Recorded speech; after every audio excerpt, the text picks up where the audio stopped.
Okay. So just getting back to what I was saying before.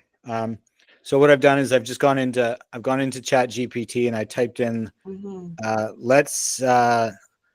let's ask Lucy uh, some questions that will cut beneath the surface. Oh And no, not the chat GTP. okay. So yeah, so getting back to what I was saying before, what are some patterns or themes that are coming up across that are common across with some of the sessions that you're having? I think the biggest one always an anxiety. That's I feel like number one concern. People just have a lot of anxiety, which tied up to perfectionism, social anxiety, all of the stuff. High self-critic, self-loathing, right? So high self-criticism, definitely depressive symptoms. But I think anxiety probably would be number one, Okay. right? And from that comes a lot of just that life dissatisfaction, right? It's like I'm here now, and where do I go? Because I'm just this doesn't make sense, right? I feel like I'm doing everything right, but things just don't make sense. There's definitely some underneath all of it. There's definitely some trauma, right? And sometimes people openly come with that, knowing, hey, like I this is the trauma I had, or sometimes we're uncovering this in sessions, right? So it Mm. depends. Yeah. Okay. And in terms of when people are at the struggling point, um, do you notice that most of them have similar distortions underneath, or like similar causes underneath? Because I mean, because anxiety is a symptom of something that is embedded in their system and in their field, and it's some kind of trauma. Yeah, so trauma is definitely developmental. Childhood trauma is a part of that. Actual, like, just extreme traumatic event in adulthood that can be another thing. Um, but honestly, I think the underlying kind of idea of all of it, it's the self-worth, and that's the lack of self-compassion, Hmm. Okay. right? Okay. I'll tell you one interesting study. There's actually many interesting studies on self-compassion and PTSD. So people that have PTSD, right, post-traumatic stress disorder, harder for them to feel self-compassion towards themselves. But at the same time, the research shows that self-compassion, when you have self-compassion, it decreases symptoms of PTSD, it increases your resilience and emotional regulation. So self-compassion is a very, very important piece. And I don't think, how like maybe about 15 years ago, everyone got obsessed with mindfulness, and it's still a really, really big part in therapeutic community and, spiritual communities and stuff like this. I really hope this revolution of self-compassion and what an important role it plays in our mental well-being Hmm. takes, right? Because it's the core of all of it, honestly. Hmm.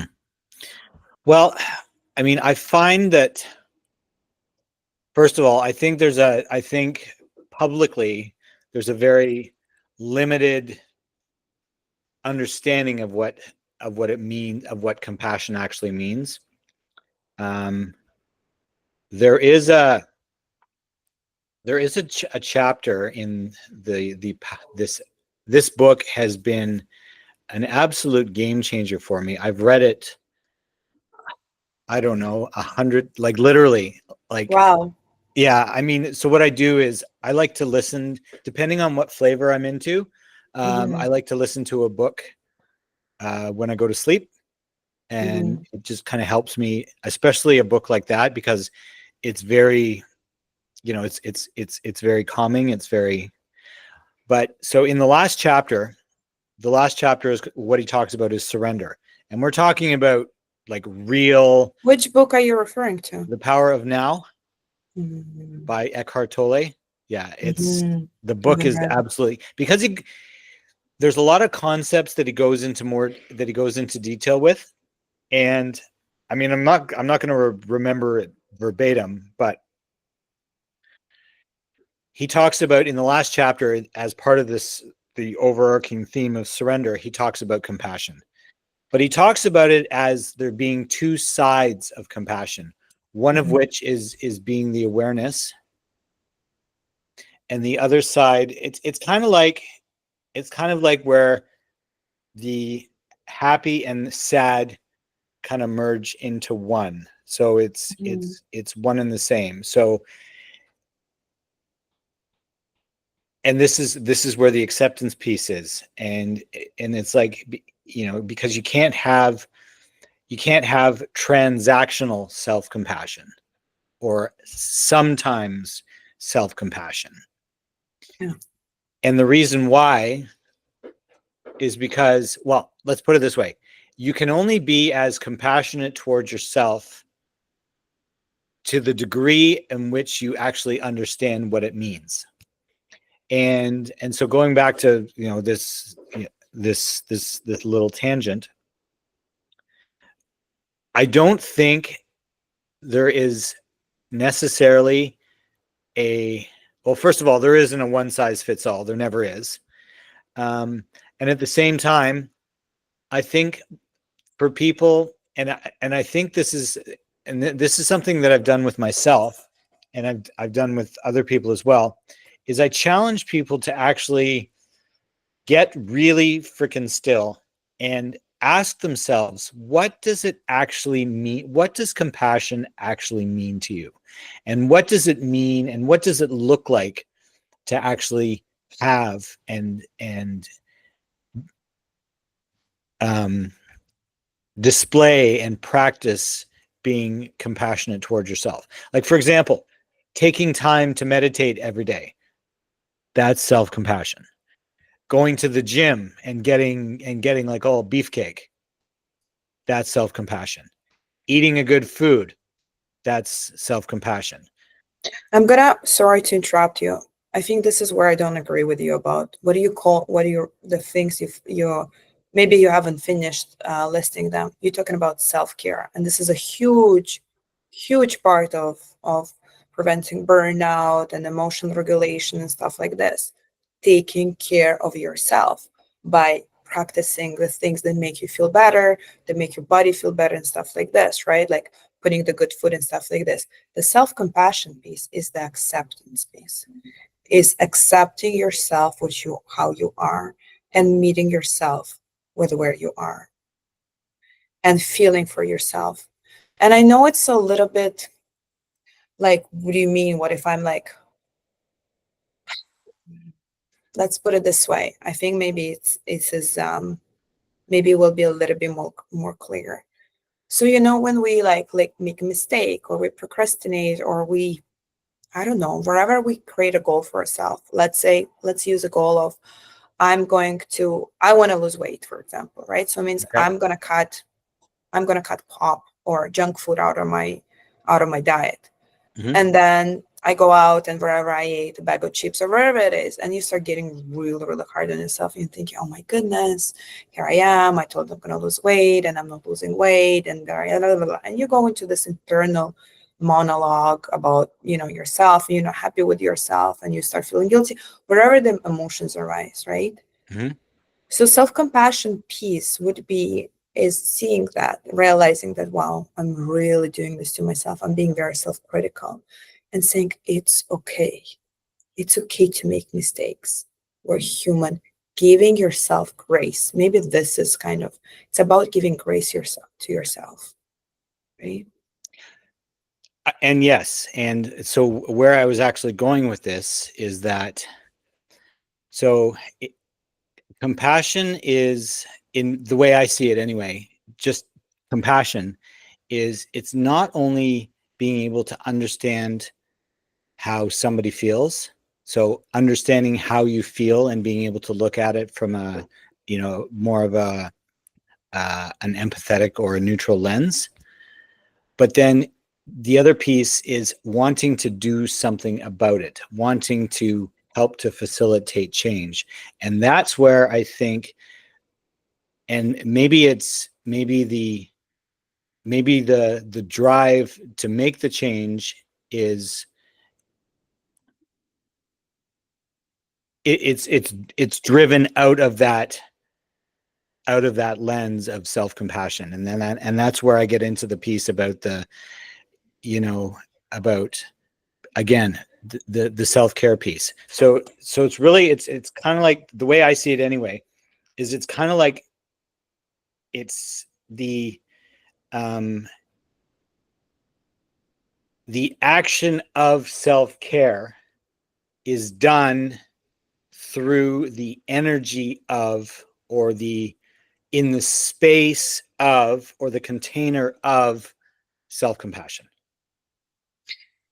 I hear what you're saying, and Yeah. I think when And this gets back to what I was talking about being able to expand our awareness of what it means, right? And I'm totally agreeing with you 100% on what you said.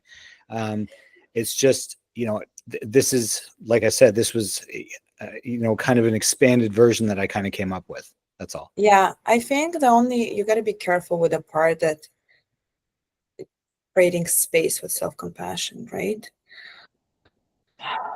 Because it's not just, creating change with self-compassion or with compassion, period. It's not about creating change.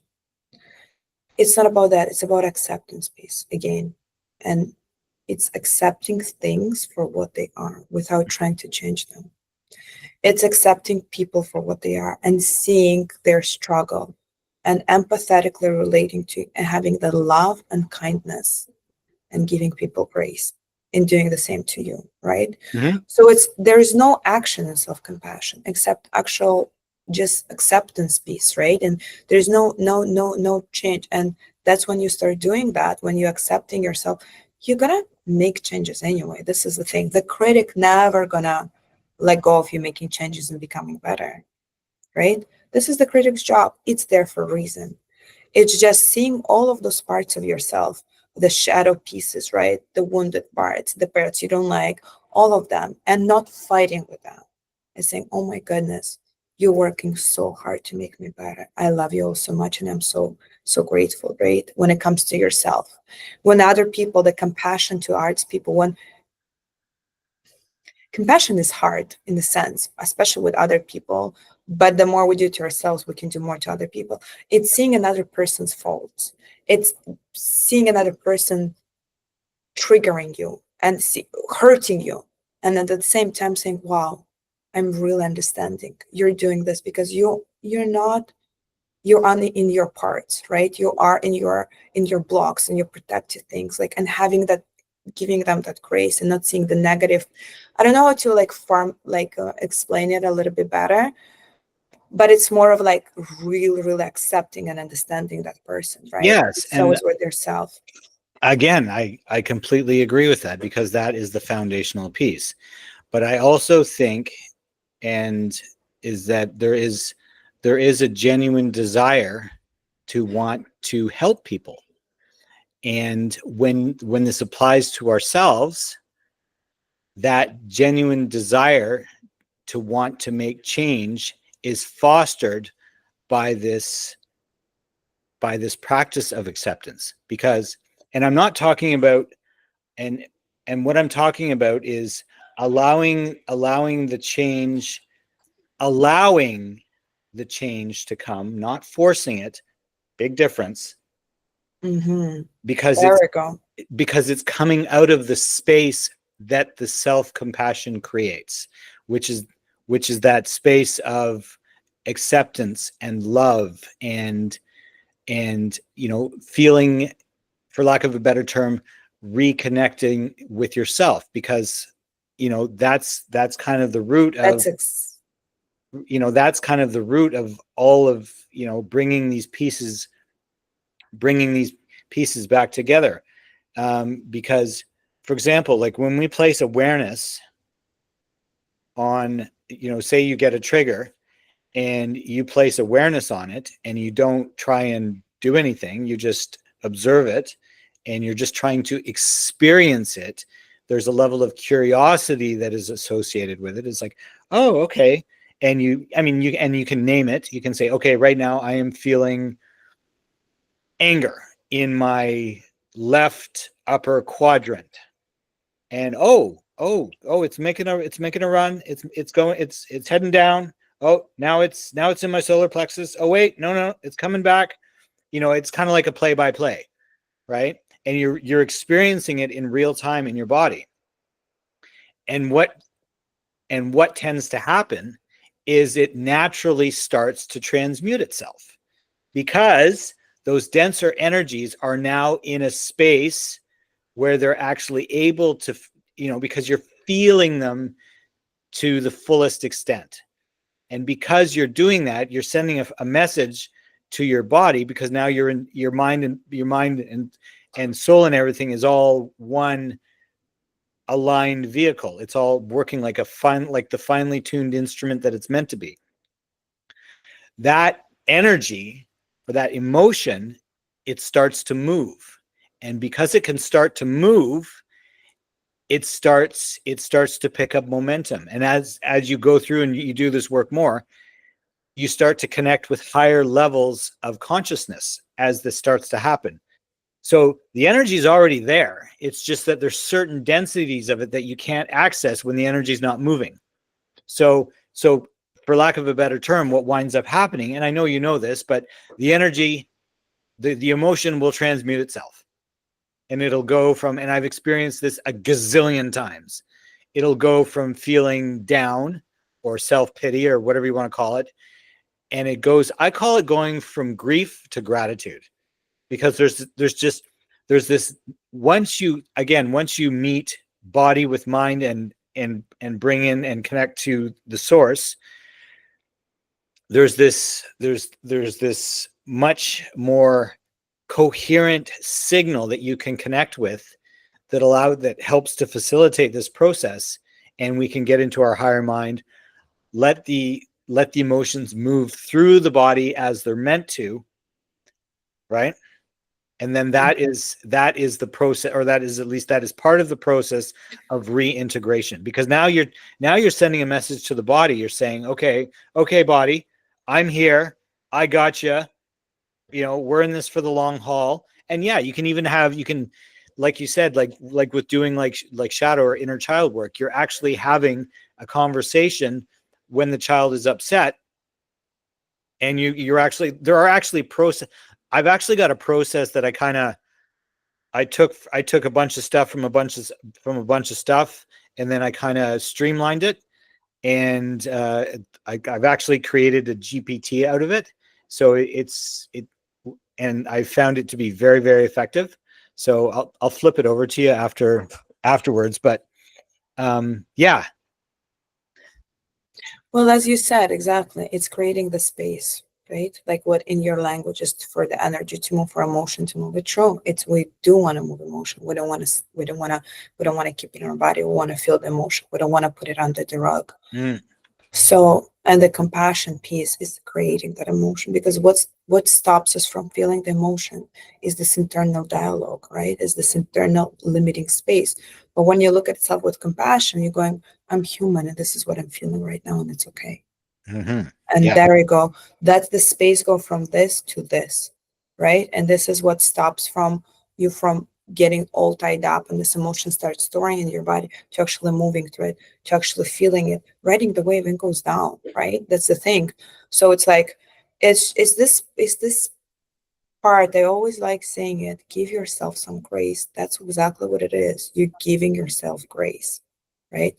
And by doing that, you're creating space. And this is the part, the growth will happen naturally. And I think this is why people have a very hard part with compassion, because it's like, it's just acceptance of myself, but I'm a shitty ass person. I do all of those bad things. How can I accept myself for that, right? But this, or I'm feeling like this, I'm so depressed, I can't get out of bed, and my life is in ruins. Or I'm so anxious, I can't get out of my house, right? How can I accept this? I have to fight with this, right? And now you start fighting with the part. If you translate into parts work, you start fighting with that part of yourself, and it's not giving in, right? But that compassion piece, that's what gives the space for that part to be able to say, this is why I'm here, this is what I'm trying to protect, this is what's happening for you, this is the wounded part that I'm trying to protect under. So to have that space, to have that, like almost like I use this metaphor in therapy, of over identification. When we're feeling the emotion and we think this is all there is, it's like you're a soccer player and you become that soccer player. So you're the anxious soccer player, then you're the depressed soccer player, then you all of this, and you're looking through the lens. And I'm saying the compassion piece and the mindfulness piece of it, you're not just a soccer player, you're becoming the field. Forget about the field. You're looking from the top of it, right? You're creating metacognition, in other words, in scientific language, right? You're creating metacognition. You're watching your own mind, and you're not judging your mind. You're accepting it, and you're saying, well, this is the process. And that part where you're watching yourself do all of those things and grow those things, that's what helps you grow and natural. That's what you said. It's not forcing to grow and become better, right? It does that naturally, because that's what life is. Life naturally grows. A tree naturally grows, right? Mm. A plant naturally, we're not forcing it. This is the process of life. This is the movement of energy, right? And this is what happened. As people, we naturally grow, but we do have to provide ourselves the soil to grow. And that's all, to me, self-compassion. And I really, really, really hope that's going to become more and more prevalent, because there's so many studies on what self-compassion does to us. It's so phenomenal.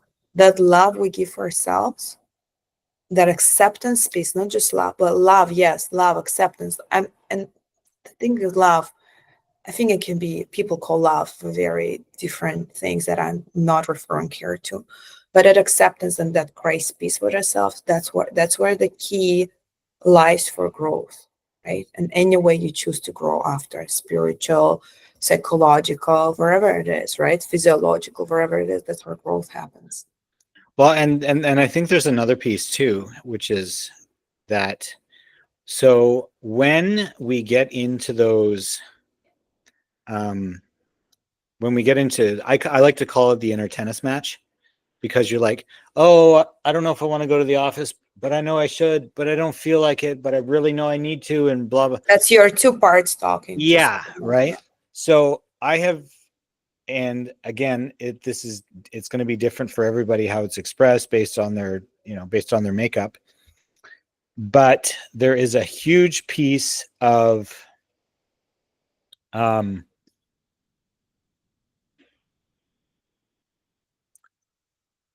it's kind of fusing the compassion with the intensity of focus, depending on the level of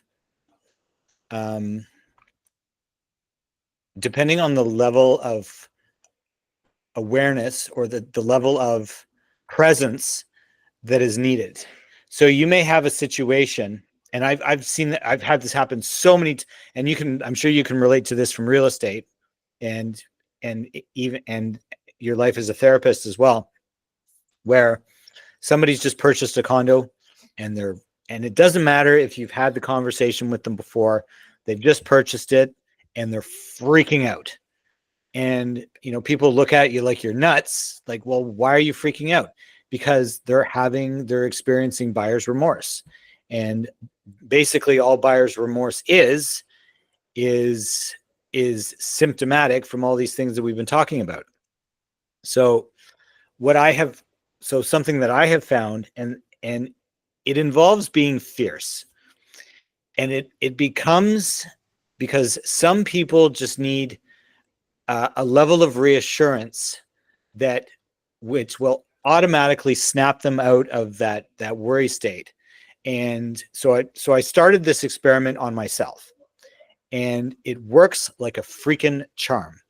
So in other words, what we're doing is we're creating a sense of urgency within whoever we're working with, but it's done in such a way that you're letting them know that you've got their back. So I'll use the real estate example.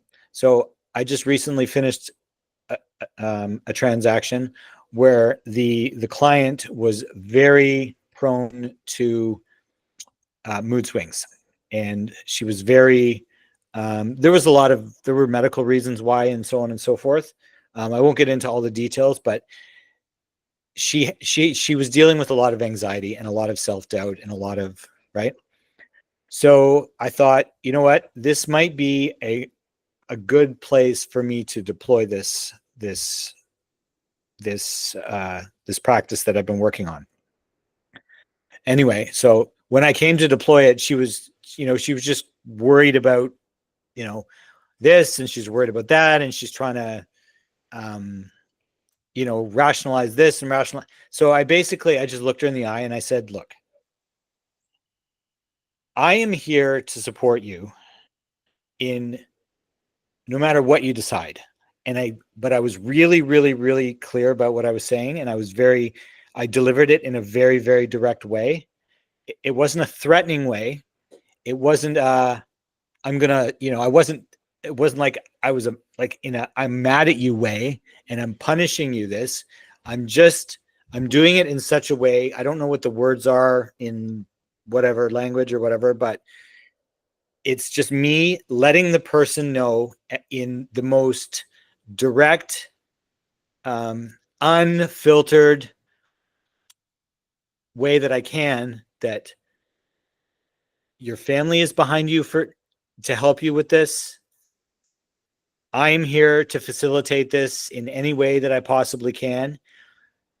You can afford this.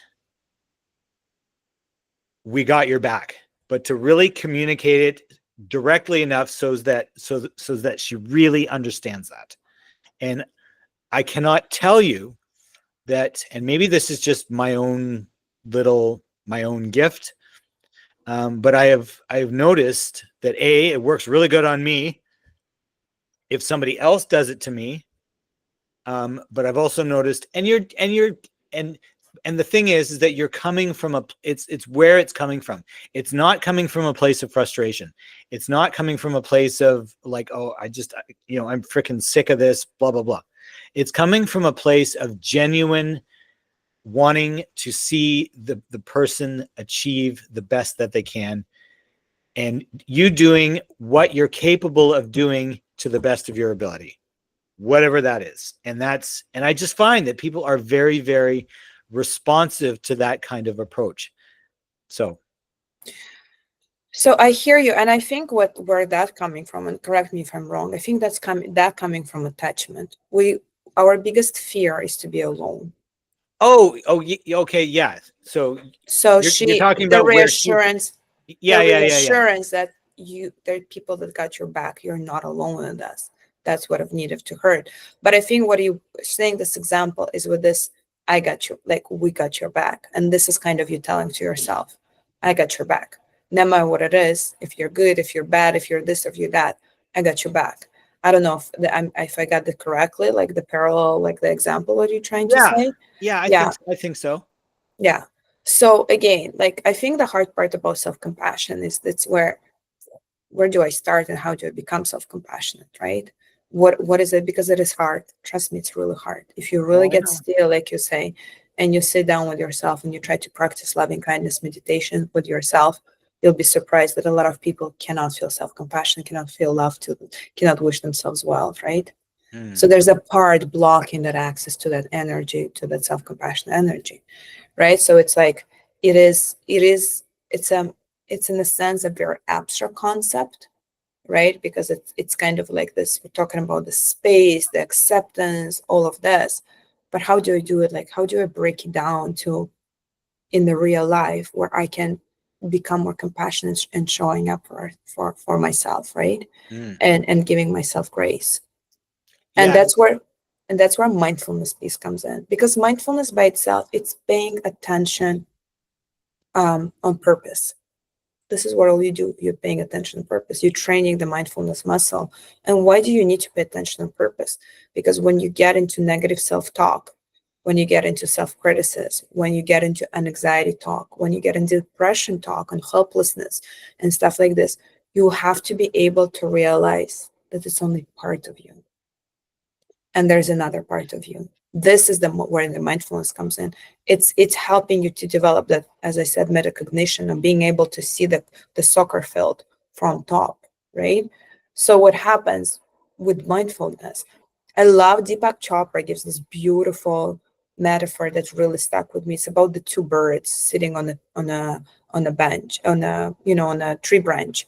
One of them eating the fruit, and another one's watching the eating the fruit.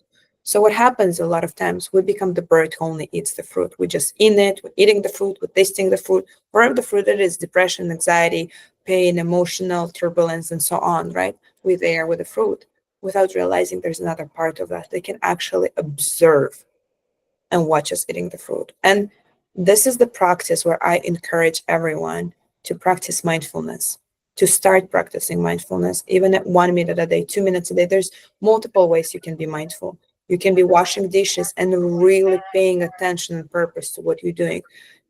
The warmth of the water, the temperature of the water, the bubbles, how the dishes. This is practicing mindfulness. You don't have to sit down in a meditation and just watch your mind, right?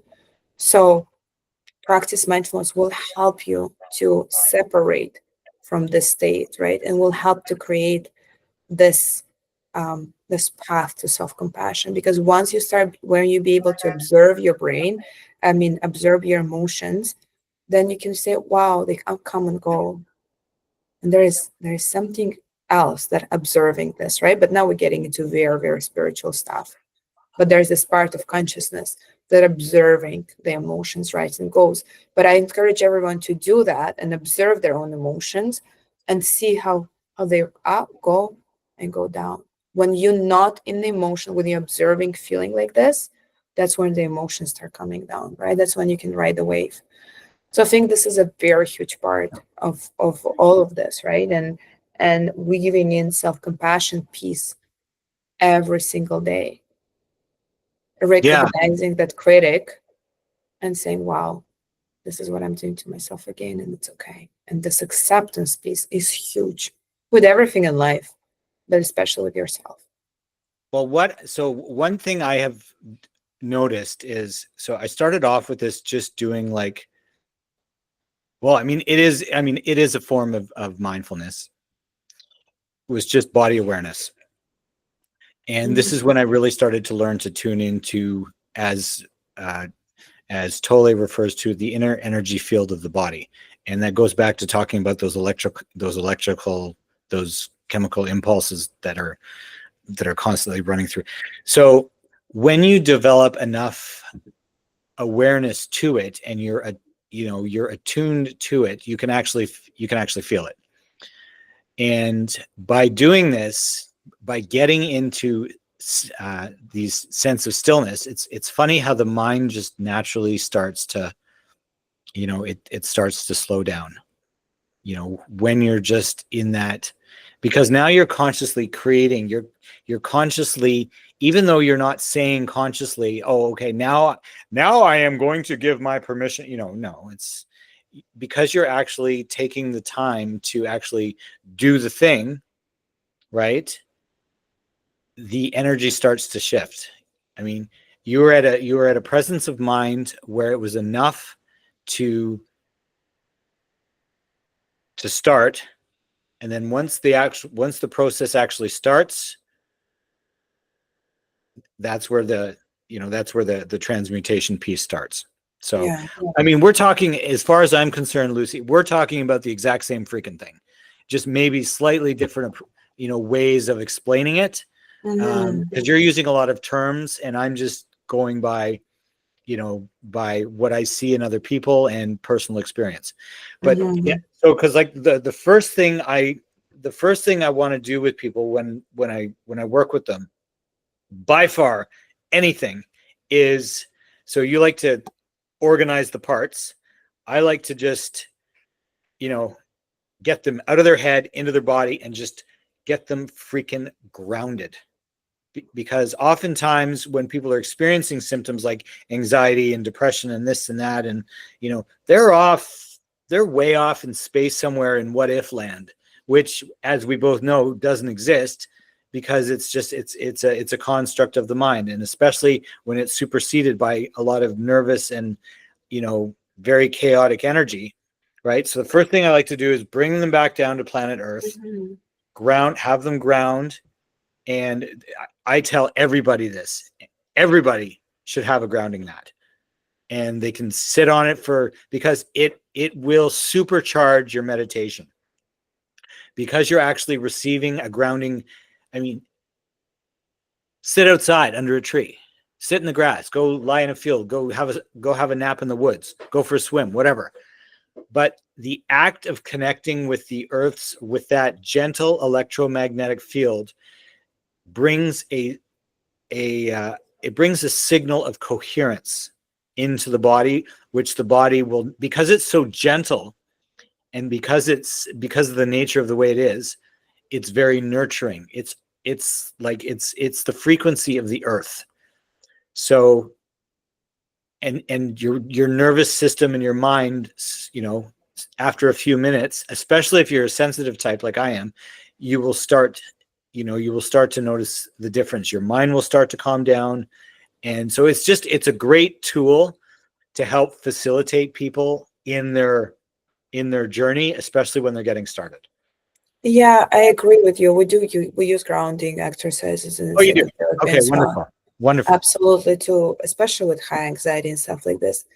I do want to warn, the only thing is, because I don't know, again, like how, like if everyone experiences, but there's a possibility of experience where this does not happen and people get very worried or frustrated with like any meditation, especially like mindfulness meditation, observing your mind, and you feeling like, I'm doing something wrong and stuff like that. Every experience is okay. And the whole point of this is actually observing those experiences, right? And if you sit down to ground and you don't ground and you feel like you don't feel grounded at all, that's okay. It's about observing the experience, right? And this is what happens a lot of times. Another metaphor very useful with this, it's imagine holding a beach ball right under the water. When you hold one, that's fine. When you hold two, it's okay. 3, 4, 5, and then you start holding so many, right?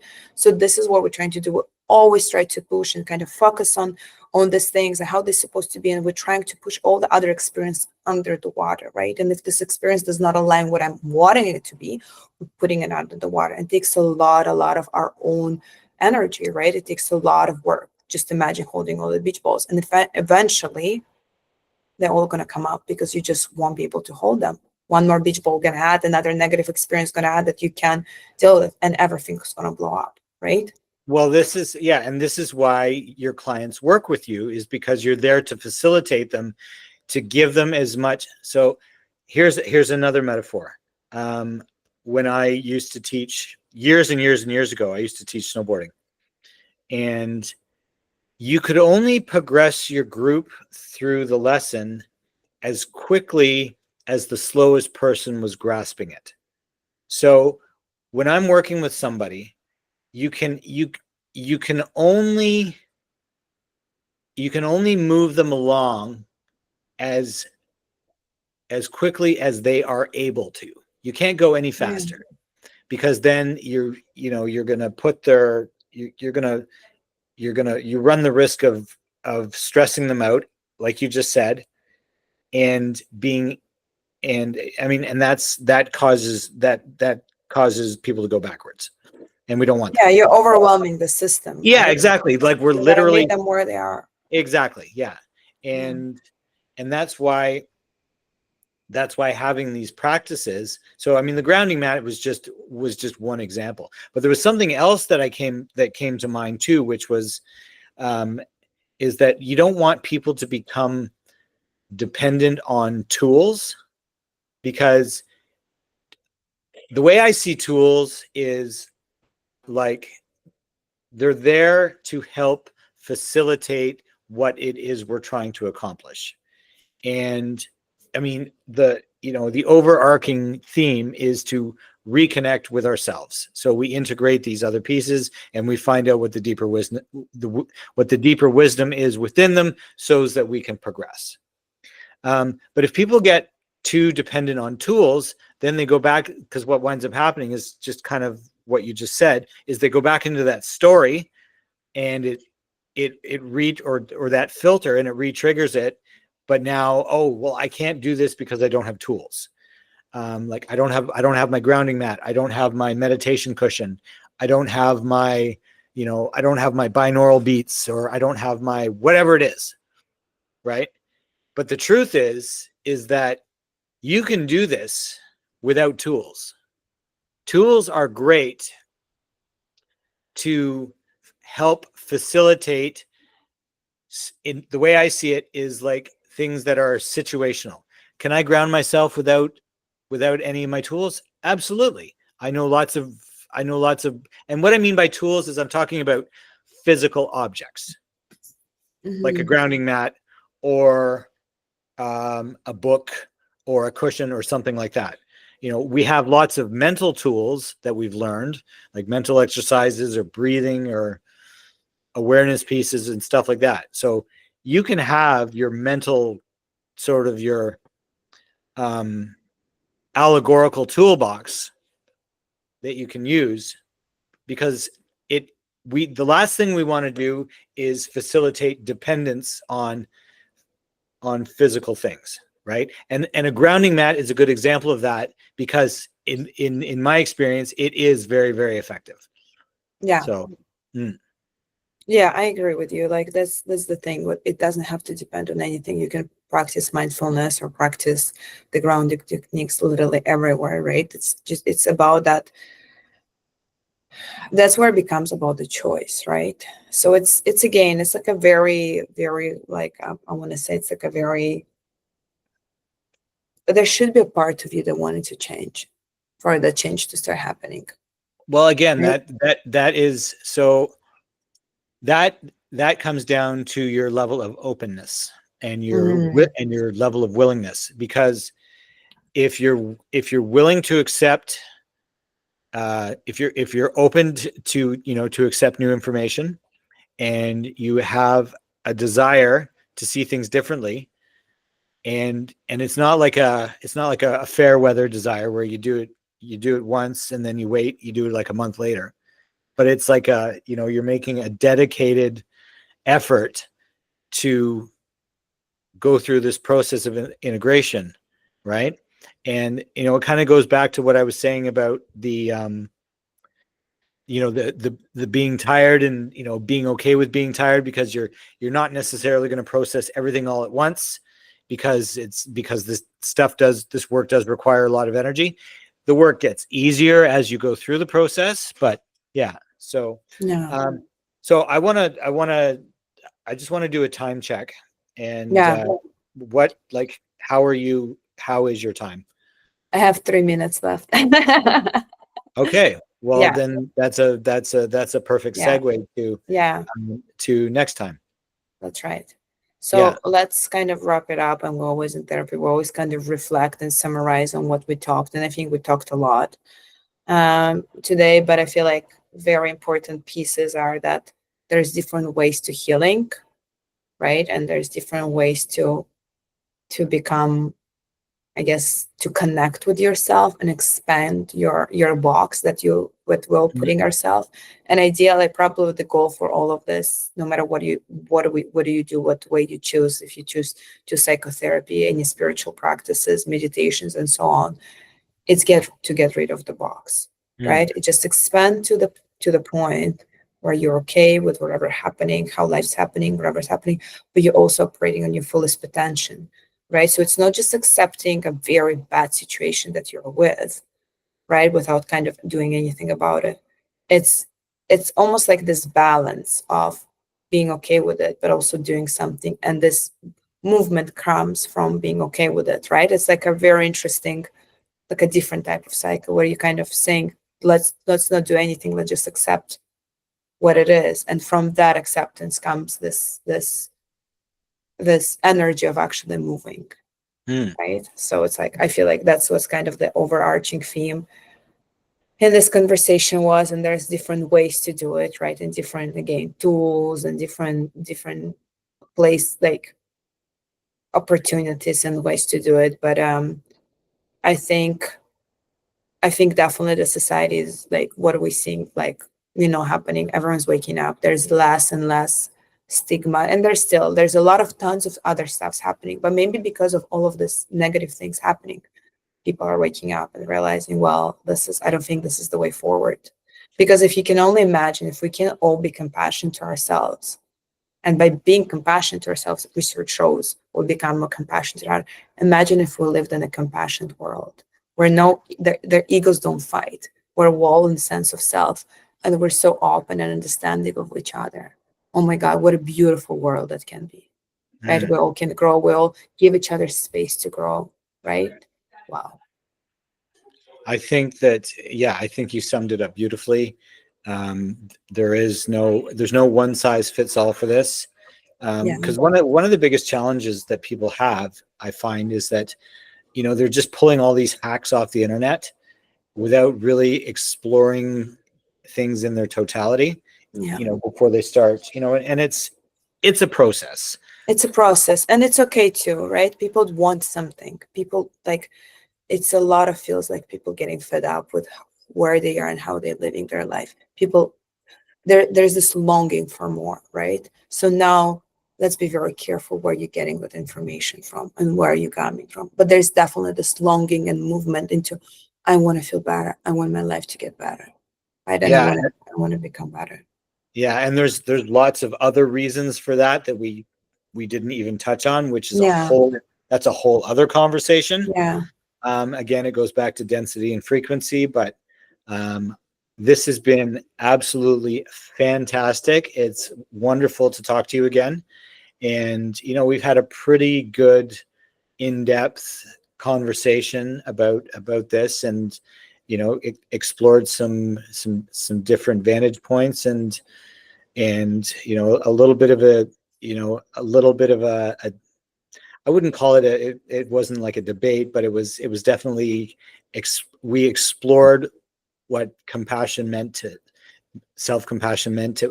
to us, and ultimately it ultimately comes back to the same thing. that's right. I agree. Yeah, it was some kind of like a discussion, right? Because there's definitely, but as you said, it comes down to the same thing. It's that space for us, all of us, to exist and be okay with how we are. Exactly. Yeah. Yeah. All right, my dear. Thank you, Rob. It's been absolutely lovely talking to you, Same. and we'll be in We'll touch. be in touch. Sounds Okay. good. Thank All you right. so much. Bye Okay. bye. You're welcome. Bye bye. Bye.